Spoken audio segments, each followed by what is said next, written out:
Yes, if you are a successful man experiencing sexual performance anxiety, this video is for you. I'll be talking through the sex anxiety cycle so that you can identify which step you're at and, most importantly, what to do about it.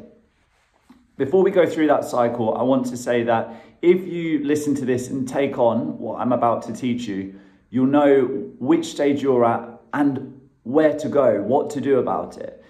If you don't take this on, ultimately it means that you may stay stuck in the same place and just think that you have to deal with this for the rest of your life. And that's not the case. You may already be worried that this is impacting your relationship. It does not have to stay that way. So before I go through the cycle, I just want to explain where I heard this, how I came across it. And it was actually, I came up with this myself. You'll see it's a very simple, really simple drawing, but it came from books and experts that I'd listened to, including Dr. Gabor Mate and Amir Levine, just helping me to understand the journey that we go through as humans when we're experiencing performance anxiety, what the triggers can be, and I just simplified it down into these 3 steps that we go through. So let me share it here. Hopefully you can see it the right way around. The first step is the experience. So this may be that we've had sex once and we struggled to get hard, or we lost the erection during sex, or perhaps it was really difficult to even get hard in the first place. So there's the event or the experience that happened first of all. And then we move on to the second step. A question comes into our mind, and this is usually a what if question. What if I can't get hard the next time I have sex? What if this means I can't get hard for the rest of my life? What if I'm not going to be able to give pleasure to my partner? So you can see there's a lot of questions, a lot of doubt that comes in here. And then we move to the third stage, which is a belief. A belief is formed about that. And that belief could be, I can't get hard, or I struggle to get hard when having sex, or we can try this, but it probably won't work. So you can see there, I've gone from this being a question in my mind, what if it means this, to I can't. This won't happen.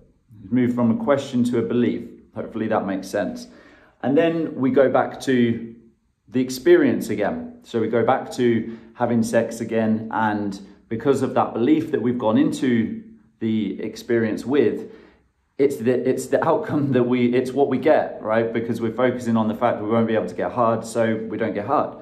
So that's what usually happens. But there's also then this other part of it when it reaches that belief stage, is we avoid, and that's what I added in as a fourth step. We kind of leave the circle and proactively avoid sexual experiences, or avoid putting ourselves out there because we're just so worried that this may happen.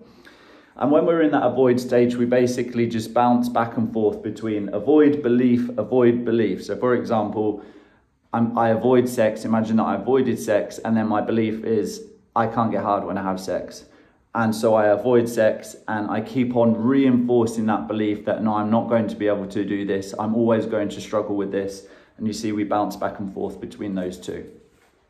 So that is the performance anxiety cycle. What I would like you to do now as step 1 is figure out where are you at on this. So just listen. If you need to listen to the video again, or you need to go through those steps again, just do that.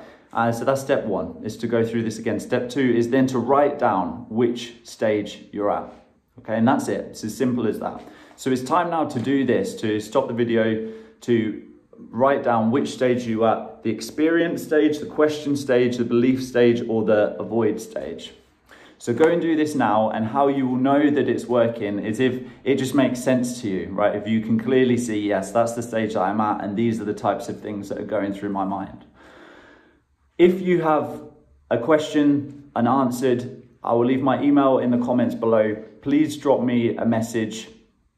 I'm happy to answer always any questions, and you can contact me privately by just saying hi.